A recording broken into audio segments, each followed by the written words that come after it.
날마다 나를 살리는 큐티 이성훈 목사입니다.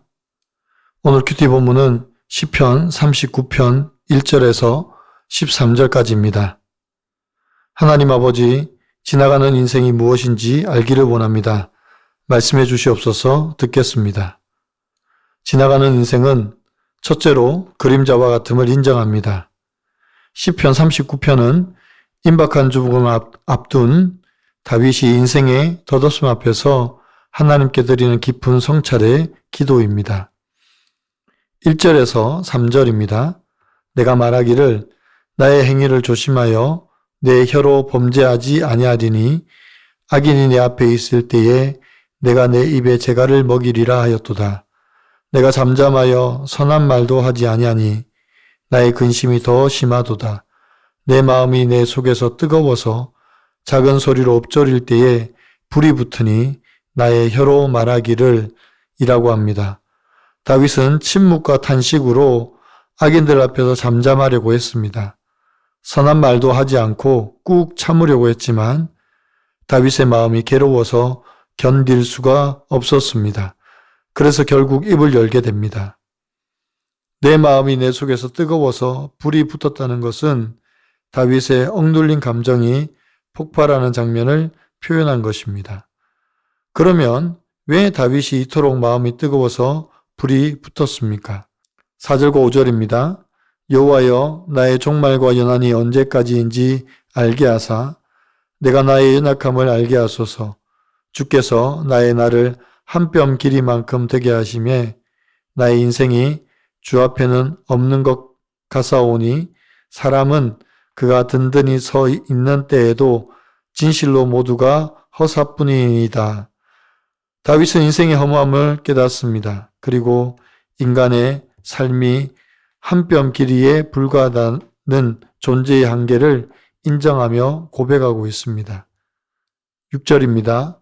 진실로 각 사람은 그림자같이 다니고 헛된 일로 소란하며 재물을 쌓으나 누가 거둘런지 알지 못하나이다 라고 합니다.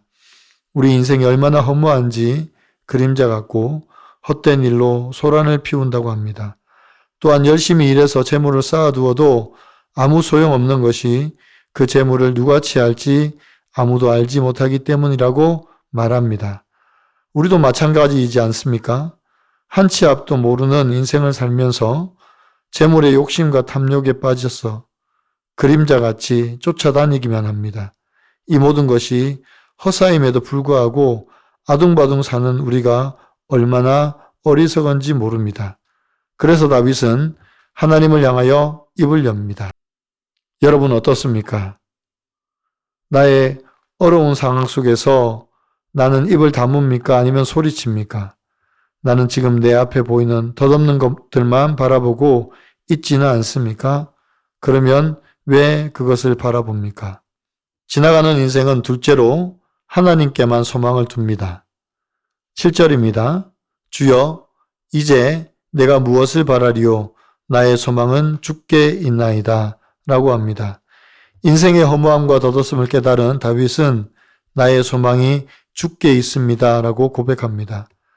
다윗은 지상 소망이 무너진 자리에 하늘의 소망으로 가득하기를 기대하고 있습니다. 그렇습니다.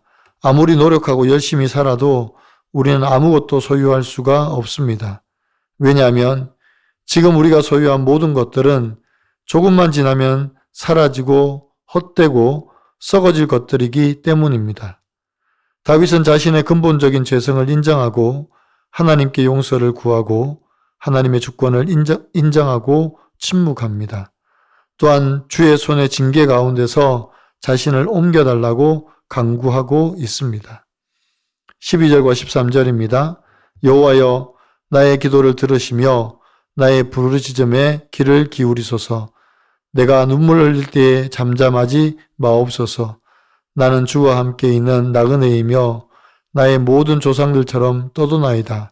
주는 나를 용서하사 떠나 없어지기 전에 나의 건강을 회복시키소서라고 고백합니다. 다윗은 하나님 앞에 자신의 간절함을 세 가지 동사로 표현하고 있습니다. 들으소서, 귀를 기울이소서, 잠잠하지 마옵소서. 다윗은 자신의 슬픔과 눈물을 담아 하나님께 간구하고 있습니다. 또한 자신을 나그네라고 표현하므로 이 땅에 소망을 두지 않고 죽게만 소망을 두고 살아가는 존재임을 표현하고 있습니다. 다윗은 임박한 자신의 죽음 앞에서 다시 한번 회개합니다. 나를 용서하시고 자신을 위로해 달라고 간구합니다. 우리의 소망은 오직 하나님입니다. 다윗이 고백한 것처럼 우리는 나그네와 같은 인생이고 나그네는 지나가는 사람입니다. 또한 우리는 이 땅에서 지나가는 사람이고 그래서 우리의 소망은 하나님께만 있는 것입니다. 적용해 보세요.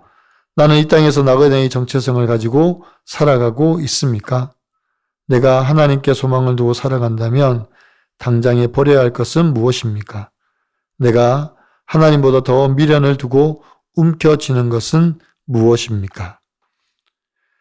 세상 가치관으로 사업을 하고 세상 눈치만 보며 사업장을 재물만 오가는 장소로 만들었다가 공동체의 권면으로 고액 광고를 끊고 신앙서적을 배치함으로 주님이 임재하는 장소로 만들어가기를 원한다는 한 성도님의 큐티인 묵상 간증입니다. 불신 가정에서 태어난 저는 학창 시절에 부와 명예를 인생 최고의 가치로 여기며 열심히 공부했지만 늘 학업에 실패할까봐 두려웠습니다. 그러다 고등학교 3학년 때 처음 교회 다니며 신앙생활을 했습니다. 하지만 시간이 흘러도 저의 세상 가치관은 여전했습니다. 그래서 7년 전 저는 성공하고자 아내와 공동체의 상의 한마디 없이 지방으로 내려와 사업을 시작했고 실전 경험이 많은 실장을 고용해 행정 전반을 맡겼습니다. 그러나 그의 강한 성격 탓에 고객들과 자주 부딪혔습니다. 하지만 저는 실장과 직원 그리고 고객의 눈치를 보며 선한 말도 하지 못했습니다. 그렇게 짓눌려 작은 목소리로 읊조려 기도하니 하나님은 실장이 스스로 퇴사하게 하셨습니다. 이 일로 사람 눈치를 보면서도 욕심을 못 버리는 저의 연약함을 알게 되었습니다. 그러나 상황은 더 안 좋아졌습니다. 이후 새로 선임한 실장은 기독교에 반감이 있었고 사업장 역시 헛된 일로 소란하며 재물만 오가는 장소가 되었습니다. 그러던 중 실장뿐만 아니라 다른 두 직원까지 갑자기 퇴사하겠다고 말했습니다. 걱정이 몰려왔습니다. 이후 말씀을 묵상하면서 주께 어떻게 할지 기도로 여쭈었는데 이 사건은 그동안 세상 눈치만 보던 저를 치시는 주의 징벌임을 알게 되었습니다.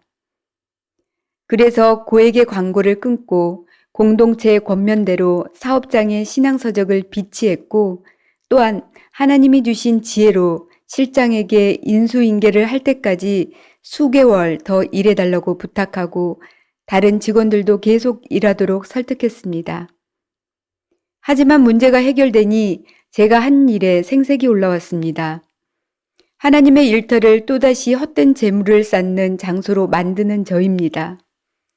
제 인상이 끝나 없어지기 전에 저의 영적 건강이 온전히 회복되고 주님이 임하시는 사업장이 되길 기도합니다. 저의 적용은 사업장에 CCM을 틀고 큐티인을 비치하겠습니다. 직원을 뽑거나 교육하기 전에 기도로 준비하겠습니다. 입니다. 다윗은 자신의 임박한 죽음 앞에서 인생의 덧없음을 고백합니다. 또한 나그네와 같은 인생 가운데 자신의 모든 죄를 고백하고 하나님 앞에 용서를 구하고 있습니다. 사람은 누구나 죽음이 임박하면 자신을 돌아보게 됩니다. 그러나 세상 사람들은 자신의 업적과 유산으로 자신을 평가하고 소란을 뜹니다.